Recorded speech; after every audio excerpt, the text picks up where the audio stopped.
Welcome back to my channel. My name is Chelsea Fuss. I am a floral designer, floral instructor, and flower arranging author. I love mentoring aspiring florists, people who are looking to become a florist, floral designer, or floral artist. Today I want to share what I would do if I was starting out in floristry today and 3 of the business models I would consider when starting out. Some of the things I'll share I actually did do and they worked really well for me. And other things I share I learned because of trial and error. But that doesn't matter so much to you. I just want to share what my thoughts are about actually starting a floral design business today and kind of the most efficient pathway to lead you to success and to a business that really works for you. So let's get started.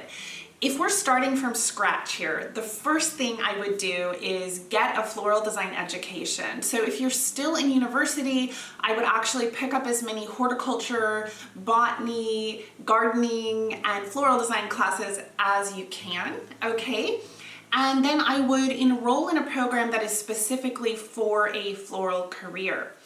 Alongside that, I would actually start freelancing for florists, whether it's on Valentine's Day, Mother's Day, even if it's just a temporary gig, a weekend here or there, or maybe it's a summer that you're taking off from university and you are apprenticing with a florist.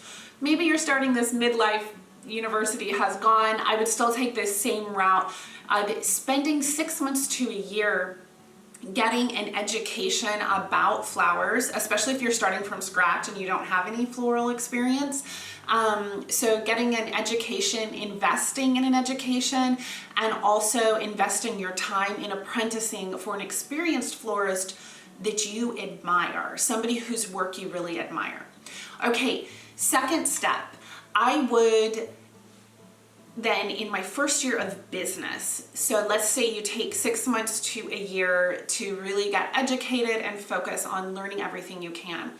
And then hopefully starting out with some savings to fund your own life and then a separate chunk of money to start funding your business.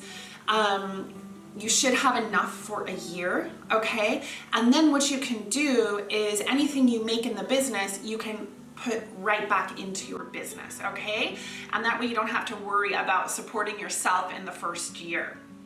So start there and then experiment with 5 to 10 products, okay? If you're not sure where you want to be. And see which ones you really enjoy and which ones sell well for your the demographic and the audience that you are targeting, okay? Is say, okay, these are my 3 products I think will work really well, and then I'll add 2 or 3 others to really experiment with. And then at the end of maybe 6 months or a year, see where you land with those products. Now, some product combinations I'm especially fond of, here's 3. Weddings, events, and subscriptions. This is a really good way to start a business with low overhead.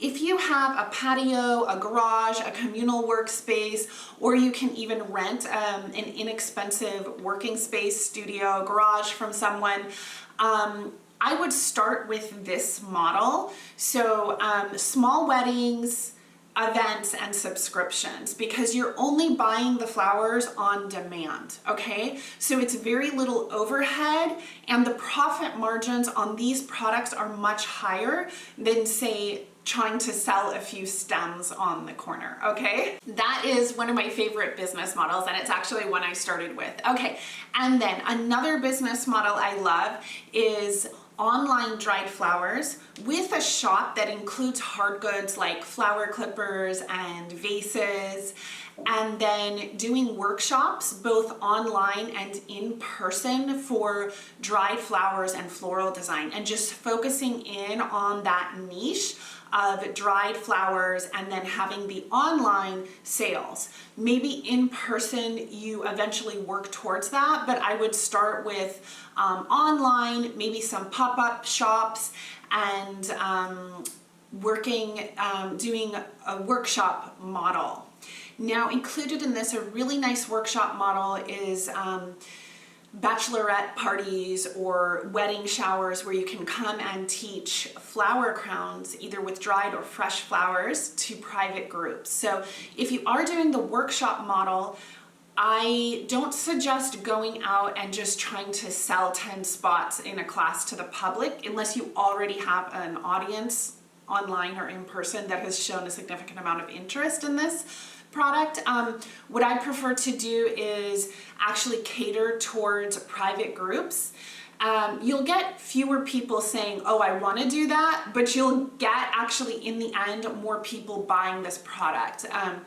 And that way, once you book them on, you already have the 10 people instead of trying to chase down 10 people all the time.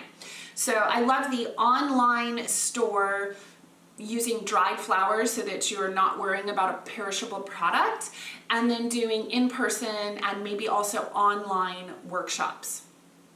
In there you can do flower kits with dried flowers, like make your own wreath, or kits around, making your own dried flower arrangement, and you can attach those onto the workshops as well. Another business model I love, if you're interested in actually working up to maybe having a full service flower shop, where I would start is seeing if you can collaborate with a shop owner or somebody who already has an audience.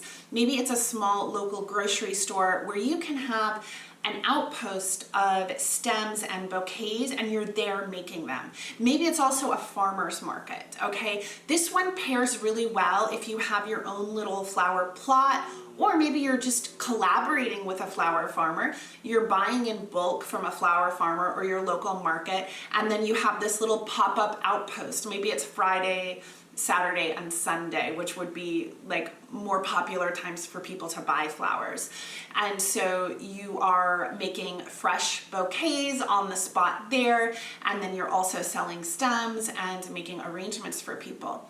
Now, this would also pair really well with local workshops, again, hopefully collaborating with businesses in your community that already have like an audience. And you can just add this really nice product of fresh flowers to their product offering. And this is a nice way to slowly grow. And also the collaboration standpoint is very important because you're bringing in somebody else's audience, and hopefully your businesses are aligned. So it's an audience that would be interested in your product. Okay, so the other thing I would do when I'm starting out and when I'm talking about these business models, almost always I have an online component and an in real life component. It's really important to diversify your income. These business models allow you to do that in a very feasible way.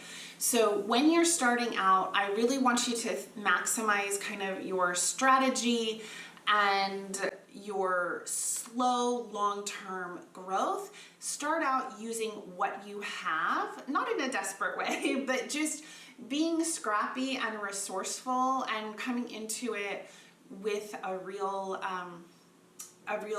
vision, but also a little bit of flexibility to say, okay, let's look at these five products and see what really sells well and what works.